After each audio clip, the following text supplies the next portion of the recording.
Mathivanan sir, AIADMK அப்படிங்கிறது ஒரு பெரிய இயக்கம், அது இன்று பிளவுபட்டு இருக்கிறத நம்ம பார்க்குறோம். அதற்கு பிறகு மிகப்பெரிய கட்சி அப்படின்னு பார்க்கும்போது திமுகவுக்கு மிகப்பெரிய பலங்கிறது கூட்டணி.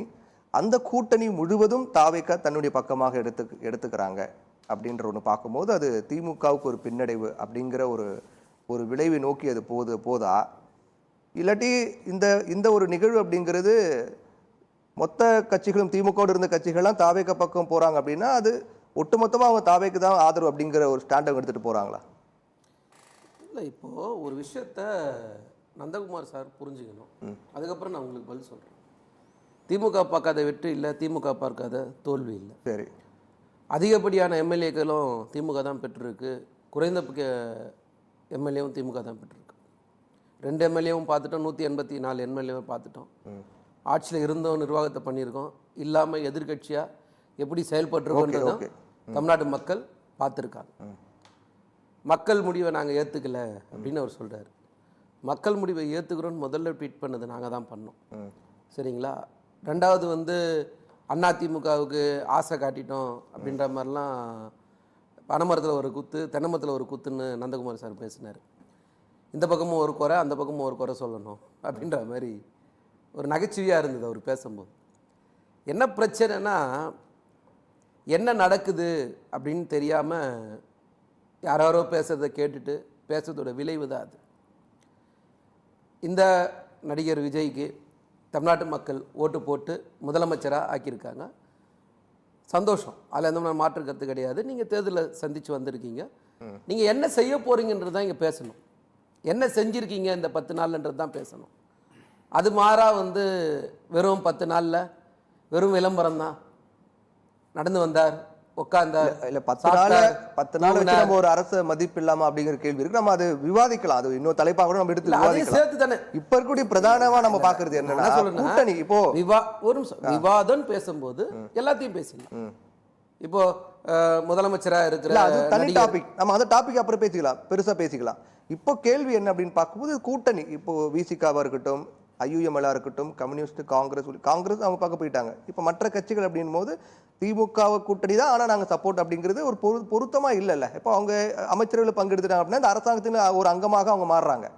அப்படி ஒரு அரசாங்கத்தின் அங்கமாக இருந்துக்கிட்டு இன்னொரு கட்சிக்கு நாங்கள் கூட்டணி, ஆனால் இங்கே நாங்கள் அரசாங்கத்தின் அங்கமாக இருக்கோம் அப்படிங்கிறது பொருந்தாத ஒரு விஷயம் தானே அது. அப்போ அவங்க முழுக்க திமுக கூட்டணி எல்லாரும் தாவேக பக்கம் போயிட்டாங்க தானே. பொருந்தாத கூட்டணி அப்படின்னு நீங்க நினைச்சா பொருந்தாத கருத்து தானே. ஒரு நிமிஷம், பொருந்தாத கருத்துன்னு நினைச்சா அப்போ குடியரசுத் தலைவர் ஆட்சியை அமல் செய்யப்பட்டுலாமா தமிழ்நாட்டில்? சொல்லுங்க, அதுக்கு சேர்த்து பதில் சொல்லிடுங்க. அப்போ குடியரசுத் தலைவர் ஆட்சி இங்கே வரக்கூடாது, பிஜேபி கால் ஊன்றக்கூடாது, பிஜேபி தன்னோட கொள்கைகளை ஆளுநர் மூலமா நடைமுறைப்படுத்தக்கூடாது, கூட்டணி திமுகவோட. ஆனா தாவேக அரசு அமைச்சர்களை பங்கெடுப்போம் அப்படிங்கிறது அது இதுவரையும் நம்ம பார்க்கல, புதுசா இருக்கே சார் இது. இல்ல, அதுக்கு இன்னொரு விஷயத்தையும் நீங்க பார்க்கணும். பிஜேபி மோடி மாதிரி ஆட்கள் இந்தியாவில் இருக்காங்கன்றதையும் நம்ம பார்க்கணும்ல. ஆர்எஸ்ஓடைய பிரச்சனையை நம்ம இங்கே பார்க்கணும்ல. அப்போ ஆர்எஸ்எஸ்ஸையும் நம்ம மனசில் வச்சு தானே ஒரு முடிவு எடுக்க முடியும். அண்ணன் திரும்ப என்ன சொன்னார்? குடியரசுத் தலைவர் ஆட்சிக்கு வரக்கூடாது அப்படின்னு தான் அவர் சொன்னார். கம்யூனிஸ்ட் வச்சு அப்படிதான் குடியரசுத் தலைவர் ஆட்சி வரக்கூடாதுங்கிறதுக்காக நாங்கள் சப்போர்ட் பண்ண சொன்னோம். எல்லாருக்கும் அமைச்சர்கள் கலந்துக்கலாம், அமைச்சர்கள் பங்கு பெறல. நாங்கள் திமுக தான் கூட்டணி இருக்கிறோம், எங்களுக்கு அமைச்சரவை வேண்டாம், நாங்கள் குடியரசுத் தலைவர் ஆட்சி வரக்கூடாதுங்கிறதுக்காக மட்டும் தான் சப்போர்ட் பண்றோம் அப்படின்னு சொல்லி அவங்க அந்த ஸ்டாண்ட்ல உறுதியா இருக்காங்க. ஆனா விசிகாவா இருக்கட்டும், ஐயுஎம்எல்ஆ இருக்கட்டும், அமைச்சர்களோட பங்கு அப்படின்னு வரும்போது அது எப்படி நம்ம திமுக கூட்டணி ஆனா அமைச்சர்கள் ஒரு கொள்கை இருக்கும், அந்த கட்சியோட கொள்கையை நம்ம விவாதம் பண்ண முடியாது இல்ல. ஆனா அதோட கருத்து உருவாக்க என்ன, கருத்து பொதுவெளியில இருக்கிற கருத்து என்னன்னு தான் நம்ம பார்க்கணும். அந்த அடிப்படையில தமிழ்நாட்டில் ஒரு குடியரசுத் தலைவர் ஆட்சியை எந்த கட்சி தலைவரும் விரும்பல. அதோட வெளிப்பாடாதான் ஆதரவு கொடுத்துருக்காங்களே தவிர 118 ஒரு எண்ணு வரணும், 118 ஒரு எண்ணு வரல, 108 எண்ணு தான் வந்தது. உடனே நந்தகுமார் சார் சொன்ன மாதிரியே தான் இருக்குது. நீங்கள் கட்சி ஆரம்பிக்க மாட்டாரு, கட்சி ஆரம்பிச்சிட்டாரு, அப்படியே வந்துட்டாரு, அப்படி பண்ணிட்டாரு, இப்படி பண்ணிட்டாரு, எல்லாமே சரி ஓகே. நிர்வாகம் எப்படி பண்ணுறாருன்னு சேர்த்து பேசியிருக்கணும்ல. அவர் 10 நாள் நிர்வாகம் என்ன இருக்குன்னு பேசணும்ல, எவ்வளோ பவர் கட் இருக்குதுன்னு பேசணும்ல. இன்னைக்கு சமூக நீதி அதிகார பகிர்வுங்கிறதெல்லாம் இங்கே நீங்கள் செயல்பட்டு கொடுத்துருக்காரு இல்லையா? கூட்டணி அரசு அமைச்சு கொடுத்துருக்காரு, சப்போர்ட் பண்ண கட்சியில் இப்போ ஆதரவு தெரிவிக்க கட்சிகளுக்கு அமைச்சர்கள் இடம் கொடுத்துருக்காரு.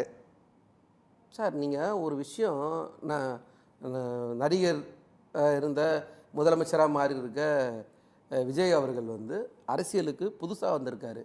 அவருக்கு அனுபவஸ்தர்கள் தேவைப்படுறாங்க. ஸோ அந்த கட்சிக்குள்ள அனுபவஸ்தர்கள் இல்லை, அதனால அவர் கூட்டணியில் மந்திரி சபைக்கு கொடுக்குறாரு. இதுதான் காரணம். அவ்வளவுதானே, வேற என்ன காரணமா இருக்க முடியும் அதுக்கு? வேற எந்த காரணமும் எனக்கு தெரியலையே. நீங்க அவர் கொடுக்குற இப்ப தாவேக்காவில் அனுபவம் வாய்ந்தவர் யாரும் இல்லையா? யாரு இருக்கா? ஆ. புஷி ஆனந்த் வந்து எத்தனை தடவை எம்எல்ஏவா இருந்தாரு? ம். இல்லைன்னா மற்ற ஆதவர்ஜன் எத்தனை தடவை எம்எல்ஏ இருந்தாரு? அரசியல் அது எப்படி நிர்வாகம் பண்றதுன்னு தெரியணும்ல. அதுக்காக ஒரு கூட்டணியில இடம் இப்ப கொடுத்திருப்பாரு நான் அமைச்சரவை நினைக்கிறேன். பங்குங்கிறது ஒரு அனுபவத்துக்காக தான் கொடுக்குறாரு. கொடுத்திருப்பாருன்னு நான் நினைக்கிறேன். என்னுடைய கருத்து அது. சரிங்களா? அப்ப அவரை பொறுத்த வரைக்கும் கொடுக்குறேன்னு முன்னாடியே சொன்னாரு, இப்ப கொடுக்குறேன்னு சொல்லி பேசுறாரு. இல்லைன்னா அவர் கூட போறதுக்கு யாருக்கும் வாய்ப்பு இல்லை. ஆனா அதை ஒன்றும் ஒரு பெருசா இருந்ததில்லை. ஆனா நடிகர் முதலமைச்சராக இருக்கிற விஜய் அவர்களுடைய செயல்பாடு எப்படி இருக்குன்றது தான் நாங்க பார்க்குறோம். இன்னைக்கு கூட வந்து தமிழ் தாய் வாழ்த்த 3ஆவதா பாட வைக்கிறீங்க. அதுக்கு என்ன ஸ்டேட்மெண்ட் இன்னி வரைக்கும் பேசவே இல்லை. பிஎம் அது ஸ்ரீநிதியை மத்திய பத்தி அரசுடைய நிகழ்வு. கவர்னர் கலந்துக்கிறாரு. கவர்னர் மாளிகை அது. இல்ல சார், நீங்க பாடுங்க. ஏன் தமிழ் தாய் முதல்ல பாடிட்டு அதான் வந்தே சார் மாதரம் மத்திய மூணாவது பாட மத்திய வேண்டியதானே? அரசு போட்ட உத்தரவு சார் அது. மத்திய அரசு உத்தரவுனா இதுக்கு முன்னாடி மத்திய அரசு உத்தரவு போடும் போதெல்லாம் திமுக குரல் கொடுத்ததா இல்லையா? இல்ல, குரல் சட்டமன்றத்துல கொடுத்தா- எதிர்த்து இல்ல, இல்ல, பேசிச்சா இல்ல, இல்லையா? இல்ல. தீர்மானம் கொண்டு மத்திய அரசு வந்ததா போட்ட இல்லையா? மத்திய அரசு உத்தரவு உச்சநீதிமன்றத்துக்கு போட்ட போச்சா மத்திய அரசு இல்லையா? உத்தரவு போட்ட வழக்கு பிறகு நடத்தணுமா இல்லையா? இந்த இப்பதான் பதவியேற்பு நடக்குது. பிப்ரவரி மாசத்துல தான் அந்த ஜிஓ இதானது. அதுக்கு பின்னாடி நடக்கிற நிகழ்வு ஃபுல்லா அது மாதிரி சொல்லிட்டேன். சார், நீங்க ஜீவோ போனா பத்தி பேசவே இல்லைன்றல. ஒரு ஒரே குறுக்கீடு மட்டும் சொல்லுங்க சார், சொல்லுங்க சுருக்கமா. பிரவீன், ஐயா ஸ்டாலின் அவர்கள் முதல்வராக இருக்கும் போதே கவர்னருடைய மீட்டிங்ல பங்கெடுக்கும் போது தேசிய கீதத்துக்கு அப்புறம் தான் தமிழ் தாய் வாழ்த்து பாடப்பட்டது. சரி, ஓகே ஓகே. இத வைகோ அவர்கள் கூட குறிப்பிட்டு பேசியிருக்காரு. சரி சரி. அப்ப இன்னைக்கு மதிவாணன் சொல்றது வந்து அன்னைக்கு சீஃப் மினிஸ்டரா இருந்த ஐயா ஸ்டாலின் என்ன பண்ணாரு? Okay okay okay okay. இப்போ நாங்க வந்து பதவி இருக்கும் போது ஆளுநரோட விஷயத்துல என்ன சொல்றாரு அப்படின்னு அவர் சொல்றாரு. எங்களுடைய கேள்வி, உங்களுடைய குரல் என்ன, அதை ஏத்துக்கிறீங்களா இல்லையா? இவ்வளவுதான் கேள்வி. ஏன் அவர் பேச மாட்டாருன்னு தான் கேள்வி. சரி. முதலமைச்சரா இருக்கிற விஜய் இதுக்கு பதில் சொல்லணுமா இல்லையான்னு கேட்கிறேன். நான் என்னோட கேள்வியே என்னென்ன பிரச்சனை எல்லாம் தமிழ்நாடு வஞ்சிக்கப்படுதோ அதுல எல்லாம் அவருடைய குரல் என்ன, அவருடைய கருத்து என்ன, அவர் என்ன சொல்ல வர்றாரு தமிழ்நாட்டு மக்களுக்கு. உங்களுக்கு 108 பேர் எம்எல்ஏவா ஓட்டு போட்டிருக்காங்களா மக்கள்? 1,72,00,000 பேர் ஓட்டு போட்டாங்கன்னு சொல்றீங்கல்ல, அந்த மக்களுக்கு நீங்க என்ன கருத்து சொல்ல வரீங்கன்னு தான் கேள்வி. சரி. அந்த கருத்துக்கு யாராவது பதில் சொல்றாரா எங்கேயாவது ஒரு இடத்துல? இந்த கூட்டணி அரசுங்கிறது சிக்கல் இல்லாம அடுத்த 5 ஆண்டுகள் கொண்டு போக முடியும்னு நினைக்கிறீங்களா சார்? சிக்கல் இல்லாம போகுமா அப்படின்னு கேட்டீங்கன்னா என்னுடைய எளிமையான கேள்வி, தமிழ்நாட்டுடைய அரசியலுடைய தன்மைக்கு, தமிழ்நாட்டு மக்களுடைய தன்மைக்கு ரொம்ப நாளைக்கு வந்து நடிகராக இருந்த இன்னைக்கு முதலமைச்சராக இருக்கிற விஜய் அவர்களால் வந்து ரொம்ப நாளைக்கு தள்ள முடியாதுன்றதான் என்னுடைய கருத்து. சரி, ஓகே, பேசுவோம்.